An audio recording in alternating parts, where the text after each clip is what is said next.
And welcome once again to The Verdict. Mick Cornett with Kent Myers. Glad you're with us. We're here meeting interesting people and dealing with topical issues. And today we're going to have someone we have not had on before. We are. We're going to have Michael Carnuccio, the new president of the Oklahoma Public Affairs Council of Public Affairs in Oklahoma. Quite a prestigious organization, as a matter of fact, and does a lot of good work. And we're going to find out about that organization and what it's doing. That's right. If you're not familiar with the OCPA, I think you're going to learn a lot today. It's all coming up next on The Verdict.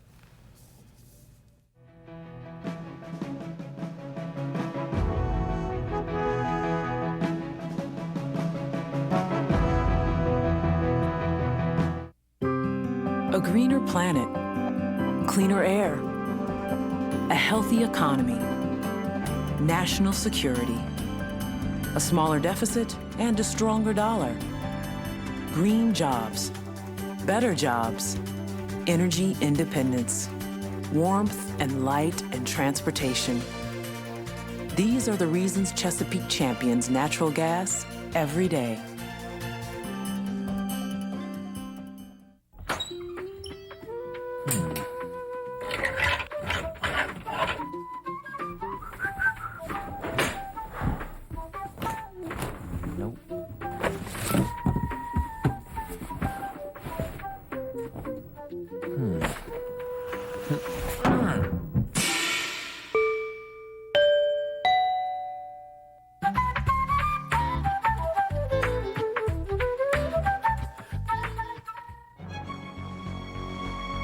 Wilsey, Meyer, Eatman, Tate. We're accountants. We do taxes, business valuations, estate planning, and consulting. And we're right here in Oklahoma, working with the owners of small and medium-sized businesses.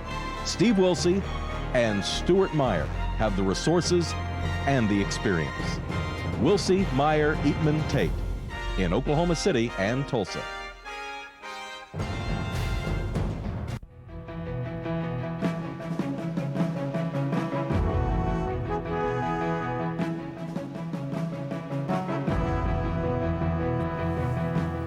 Welcome back to the set of The Verdict. Mick Cornett with Kent Myers, and Kent's going to introduce today's guest. Today we're very pleased to have Michael Carnuccio, the president of the Oklahoma Council of Public Affairs, join us as our guest for the first time. We've been delinquent in getting Michael on, but we're sure glad he'd join us today. Michael originally was from Philadelphia, but came to Oklahoma in the early years, graduated from Mustang High School, did his undergraduate and graduate work at Oklahoma State University, then served as Director of Public Affairs for the House of Representatives for a while, served as Director of Public Affairs for Saxon PR, also has taught at the undergraduate and graduate level at Oklahoma State University and other places. Michael, certainly glad to have you. Thank you so much for having me this morning. All right. For the uninformed, what is the Oklahoma Council of Public Affairs, the OCPA? OCPA is a 501c3, nonprofit, nonpartisan organization, and we're focused on public policy issues dealing with free markets and limited government, encouraging the individual initiative. But we research a lot of public policy, present it to lawmakers at the state capitol, and also to educate the general public on how we can grow the economy and grow our wealth base in Oklahoma, and how that can help our local municipalities and how that can help the state as a whole. Consider it pro-business? I would. There are some issues where we look at, from a 30,000-foot view, we will look at free market principles. And sometimes there's pro-business issues that may have an incentive or whatnot for a particular business as opposed to the whole industry. And there we may not line up directly, but again, because it's that free market principle of let's grow the economy together. Sure. And you say nonpartisan, but right of center. So face to say? I would. Okay. A lot of, we're referred to a lot of times as the conduit for conservative thought in Oklahoma. And when was it founded? And 1993. And for what reason? Why was it necessary back then? Our chairman, Dr. David Brown, was chairman of the Heritage Foundation in Washington, D.C. for 17 years. And in the late 80s, early 90s, a lot of the board members there at the Heritage Foundation would get together and talk about, all this good work that we're doing here at the nation's capital. A lot of our states could use this help and could use this public policy conversation at the state government level. And so Dr. Brown, along with some others, had started think tanks, and so in 1993, OCPA was launched and started talking about issues like right to work years before Oklahoma. We got to the point where we could put it on the ballot and pass that issue. I noticed this is the Oklahoma Council. Are there other states that have similar councils of public affairs? There are. All 50 states now have a think tank. In fact, Alaska just started theirs a couple months ago, I should say. There's 58 in total. Obviously, states like California and I think New Jersey and some others that have their state budgets are a lot larger or their population's much bigger. They'll have 2 or 3 that may focus on certain areas. But OCPA is one of the strongest in the country, been around longer than most others, and we enjoy that presence. I looked on your website and noticed that you have some pretty prestigious people listed as trustees. How are the trustees selected? There's a vetting process, and it's quite extensive. Say that you're a trustee and you'd like to introduce Kent to be on the board. You would make that recommendation. It would go to the nominating committee that some of our trustees serve on. They would vet through the potential candidate and talk with the nominating trustee as well. Take that information and then pass it on 3 weeks before our upcoming board meeting to where all the trustees would get to view through and ask questions, and then a vote would come to the board. So it's an extensive process that's done to protect the integrity of the organization and our board, but you do see that we have many wonderful people that serve on our board. Well, I would have to say, although we've had a little discussion about it's nonpartisan and it may be a bit right of center, it seemed to me that there's a liberal sprinkling of, or excuse me, a sprinkling of Democrats. I guess I shouldn't have said a liberal sprinkling. Sure. But there are some Democrats on your trustees as well. Sure, again, because we focus on limited government and free markets and that individual initiative. And so it doesn't matter the party that someone will align with, it matters those issues and again, how we can grow the economic base in Oklahoma. And now we will find most of the times when you're talking about free market principles and when you're talking about a limited role of the government, that does lean maybe one way versus the other. We talked about a little right of center, but that doesn't mean that someone's political party, and especially I would say, just as a side note, I mean, if we look at the last few years in Oklahoma as a state and the way that votes have gone and how we have many registered Democrats that have voted Republican, and that's why we're seeing changes at the state level, I think that shows that some of these issues run deeper than traditional party lines. Lower taxes typically be something the OCPA would be in favor of? Absolutely. In fact, this is one of the conversations we're having at the state capitol right now. There's a lot of conversation about how we're facing this $1 billion shortfall, and there's some rainy day fund and there's some stimulus dollars, but then what do we do afterwards, and let alone what do we do next year?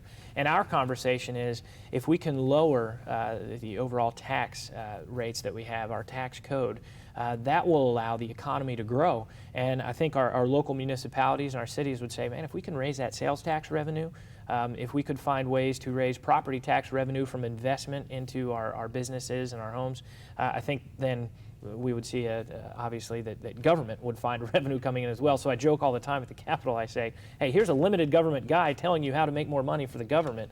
If we lower taxes and we grow the economy, we'll see more at the end. Well, let me take a step back to your organization. What kind of staff do you have? We have Where are 6 you full-time located? employees, 6 full-time, 2 part-time, and then we have a staff of interns that will range between 2 to 4 interns. We have a strong intern program, very robust, that we're quite proud of. We're located at 1401 North Lincoln Boulevard, which is just south of the Capitol on the northwest corner of 13th and Lincoln. And we've been there since 2004. What used to be located north on Wilshire, and then we built the facility. And we're getting ready to go through a capital campaign that will allow us in about 2 years to be able to host speakers, host forums there at OCPA. And we're hoping, we talked about some of the other think tanks across the country, we're hoping one day to be able to host a conference here, as many other cities do across the country. I mean, that's something exciting Oklahoma City has been doing, and we want to be part of that as well. What about regulation from government and oversight on businesses? Where do you typically stand on those issues? Well, I think it's healthy for us to have those conversations, but again, the more restrictions and the more regulations we're putting in place on businesses and we're putting into the marketplace, the more we're changing it from a free market system where our economy can grow and flourish to kind of putting everything in a box, and we're starting to put ceilings on how businesses can grow, and of course we need to start having the conversations about how we compare to the states that surround us. We always like to talk about that at the Capitol in terms of spending.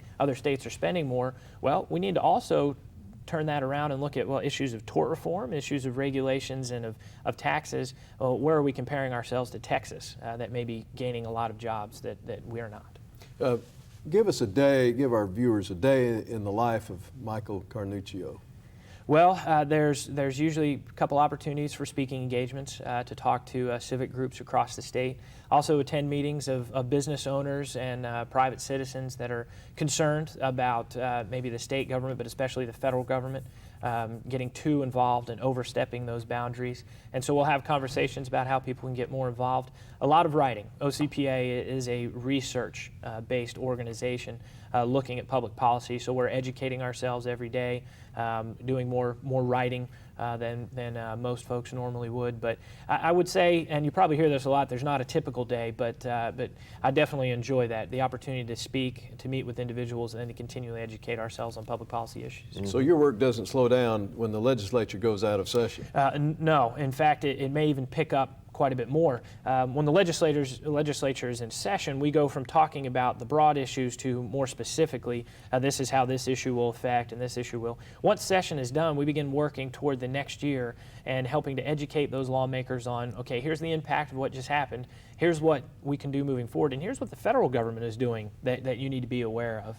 I think Oklahoma next year, I mean, talking about a new governor that's coming in, talking about so many statewide offices that are going to have new folks. And so what this means is we're also going to have new staff. There's a lot of people that need to understand the opportunity that is facing Oklahoma. Mm-hmm. I've heard from these other think tanks around the country how much excitement there is about Oklahoma and about how we're in a position to do things on a state level that the federal government's going in the other direction, and we can really set an example for the rest of the country. Michael Carnuccio is at the Oklahoma Council of Public Affairs. We'll be back with more right after this.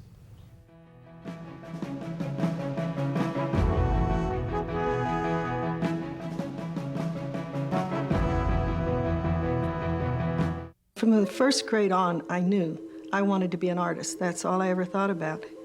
I approach it much different than the normal weaver in that I look at my warp yarns, which are your base yarns, as a palette. That gives excitement to the cloth because you never know what you're going to get. I'm sure it's something I feel, not something I talk about a lot, the spiritual aspect of it, but it is there, it's below the surface, and it's guiding me. I feel very blessed to be a Chickasaw. I feel like I have just been given this heritage. It gives me a whole reason for doing the beadwork patterns in my weave structures. Seeing the Chickasaw tribe fostering art, using art, and how valuable it is to the tribe is inspirational. And the creative thought, you know, it's in business, it's in economics. It's what gives us meaning, it's what gives us depth, it's what makes us see the beautiful of the world. In Oklahoma, with the technology that's being developed every day, it would be difficult to get much better than it is now, but I anticipate that it will. Technology's always going to improve. It's always going to get better, and as it does, these fields will give up more and more of their natural resources. I think with technology and the way they're doing it, it'll be a good, clean, environmental place, and I'm blessed to be here. The oil and gas industry runs deep in our history and gives us a sense that we have a really strong future ahead of us.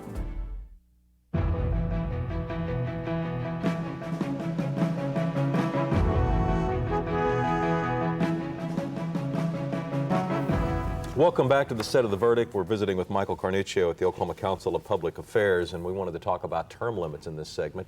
I think people generally agree that some turnover is healthy, but at the same time, there's some institutional knowledge that disappears. And how does the OCPA come down on the whole issue of term limits? Right, and I think you hit the nail on the head there with the fact that we are bringing some fresh ideas in. We're bringing new passions, and term limits have helped the will of Oklahoma and the people in Oklahoma in that democratic process to kind of change their government and the direction their government's going. But then you talk about staff changes, and you talk about someone that may come in and be real committed and have run on a particular issue, but there's so many other things that are involved in the state budgeting process, may be one. Mm-hmm. So OCPA, that's one of the areas we're involved in, not specific advocacy on issues year after year, but the broad terms and broad knowledge of here's where the state has gone, here's where we compare to other states, here's where we've seen some success in terms of growing the economy, here's where we've hit some pitfalls. And that helps to educate both staff and newer members at the legislature on things that they can do and where they may want to get involved. Do you have a stand on term limits in general? Would you like to see it taken out of the state's constitution? Yeah, OCPA has not, as an organization, we do not have a stated position on term limits itself, but we would always say that we think they're healthy. And the conversation right now that I know is on the ballot for this coming year to have term limits on statewide office holders, second-tier statewide office holders, I think is a very healthy measure. I think that allows us, again, to have some changing ideas, get some new faces involved. If you think about it, after 8 years, there's a period of time with businesses in the private sector after 8 years that want to go through some rebranding, want to make some staff changes internally because of efficiencies and other things. And so I think term limits at all levels of government are healthy.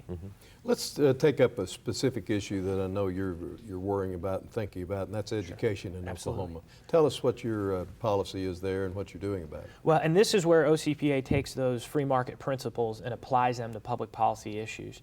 We look at education and we talk about the full breadth of free market solutions to solve some of Oklahoma's educational challenges. There's everything like backpack funding, where the dollars follow the student, that Oakland is a community we would compare to that they're doing something like that. Charter schools are something Oklahoma has seen a lot of success. I know Oklahoma City is really starting to move in that direction. Our legislature talked about it just this year, and that's healthy, removing some of those regulations and mandates that we just talked about before to allow schools more flexibility. And then there's tax credit scholarships where individuals and corporations can contribute, much like we think of it, the higher education, when a student goes to college, how they can apply for a scholarship that will help them pick the school they want to go to. Having those scholarships available so that students with great need that may have the flexibility to go to a school that may provide a little bit more of what they need. And then there are the voucher programs we hear about where every family that's contributing in, then the government gives them back a check that they can take to a particular school. OCPA, we want to look at all these issues and be able to talk about which will work in certain areas to help where we may have some challenges in our public education system. But overall, it's to present that information, that knowledge, and to get to the root cause of we need to be talking about what's best for the student, what's best for that child, and not what's best for the system. And a lot of times in government, we get into talking about, well, we need to protect the system, we need to protect, this entity, that entity. It needs to be about the student. And I think the business community has been clamoring for workforce development conversations in Oklahoma for years. And I think if we talk about free market solutions to education, that's a way we can solve those issues. In general, then, you like charter schools? Absolutely. Absolutely. Charter schools are one of the key areas that we would say, and we've seen success in Oklahoma in charter schools. In fact, I was just up at Deborah Brown in Tulsa not too long ago and talking with the success that they've had up there. And I know here in Oklahoma City, talking about having a charter school that will be able to go from K through 12, I think is a conversation that's very healthy. And that would seem to find you at odds with teachers' unions across the state on not only the charter school issue, but other issues, as I'm hearing you talk. Absolutely. I'll tell you one issue in particular. This is where we get issue specific. State Question 744 is an issue. That is one that we're on the opposite end of the table from the Education Association, one that it just has disastrous consequences for the state of Oklahoma. And in fact, it's not just, we're talking about education now, but anytime you would take an additional $1 billion off the top of state funding in a year like this and mandate it without the oversight of the legislature and how we appropriate those dollars for any particular sector or industry we could be talking about, you're causing some great harm to the rest of the state. And if you're not talking about reforms or efficiencies, then you're presenting a measure that I don't think Oklahoma can swallow. Let's switch to energy. What's your take on the current energy legislation? The one issue in energy that we're looking at right now at the Capitol, there's a conversation about drilling incentives and all sorts of kind of credits and incentives that we have for the energy industry. Well, that's the backbone of Oklahoma's economy right now, and those drilling incentives benefit every company that's involved in energy production, oil or gas. And so our concern is if we remove those, okay, let's remove credits and incentives, but let's apply that again to lowering the gross production tax rate so that we can be more competitive with Arkansas that has 4%,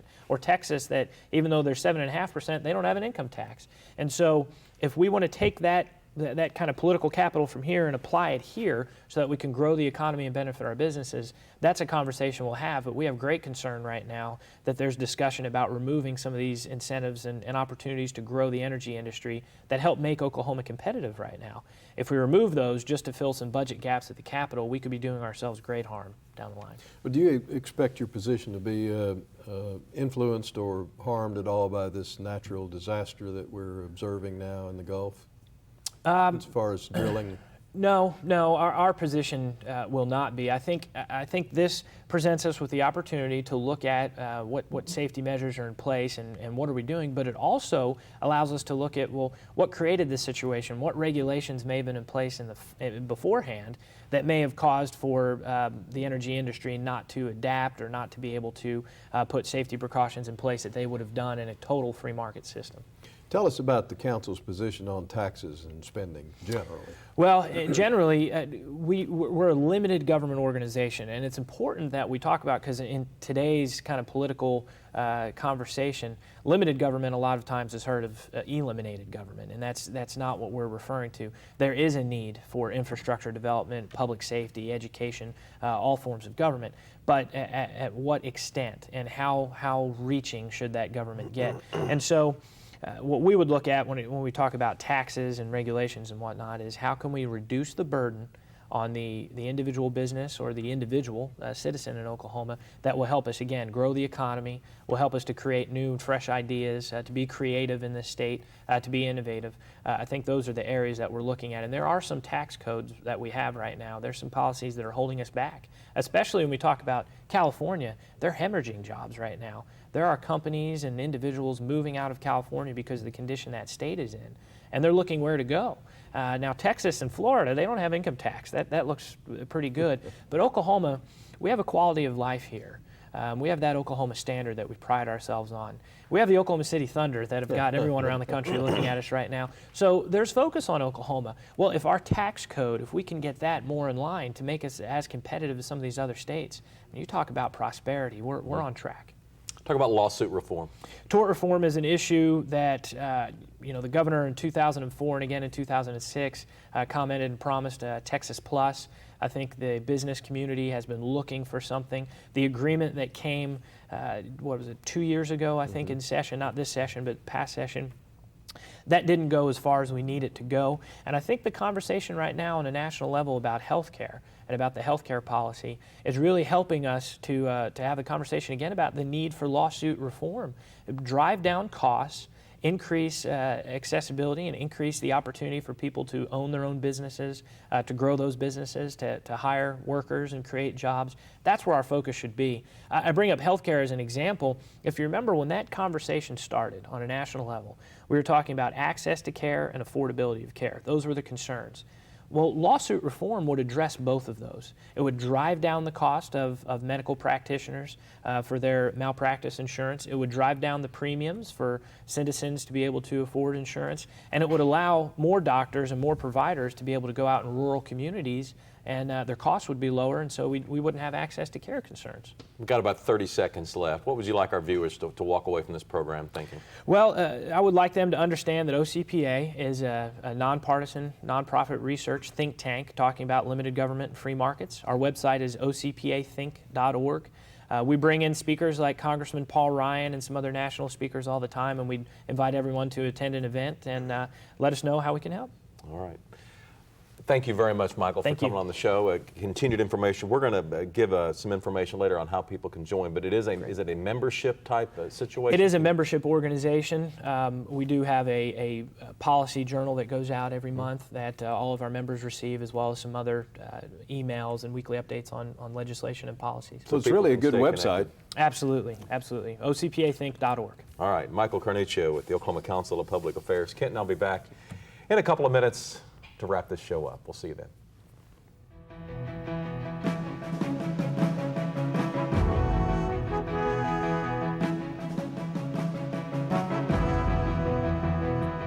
All children deserve a life of hope and love, but sometimes they experience a life of pain, neglect, and abuse. When that happens, each child deserves all the quality assistance and representation that can be offered in our legal system. For more information, call 23-CHILD. Oklahoma Lawyers for Children, helping to bring hope and love back to the lives of abused children. The good life comes naturally to Tulsa, where nature's beauty is matched with an eye for aesthetics. A legacy of neighborhoods graced with lawns and landscaping and handsome homes. A place that seems to have patented an ideal lifestyle. Bank First is loyal to the quality of life Tulsa assures its citizens, to the priority placed on education, culture, and growth. Loyal to builders who transform raw land into residential charm. Developers who see opportunity and add vitality to Tulsa's economy. Bank First serves both enterprise and private lives that need a loyal partner. It's how we help nurture this city's very good life. Bank First. Loyal to Oklahoma. Loyal to you. The Journal-Record is pleased to be a sponsor of The Verdict. The Journal-Record, since 1903, the best source of Oklahoma business news and legal information. And for almost 30 years, Oklahoma political, government, and business leaders have turned to the McCarville Report for accurate, reliable, inside information. Visit the McCarville Report online.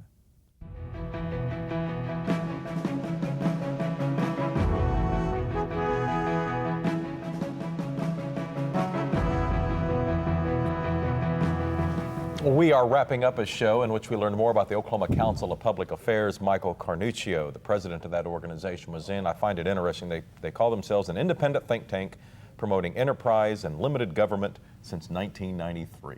Well, he's new, been in since the first of this year, comes with a lot of energy, a lot of good ideas, and a good, strong Oklahoma background. It'll be interesting to see how that organization continues to contribute to the thinking of Oklahoma. In general, they are pro-business, they are right of center, they are for competition, and that translates over to the schools, where they'd like to see more charter schools in the state of Oklahoma than fewer. They think there's more success, coming out of those charter schools, and certainly there's evidence on their side, but that comes with a natural list of enemies, and it's not easy to create change. No, but they've got a great website, which I guess we need to get to. Let's get to that. The OCPAthink.org website, OCPAthink.org. Or if you have an idea that you'd like to see us discuss here on The Verdict, send us an idea to our website at theverdict.tv. That's going to do it for this show. For Kent Myers, I'm Mick Cornett. We'll see you next time right here on The Verdict.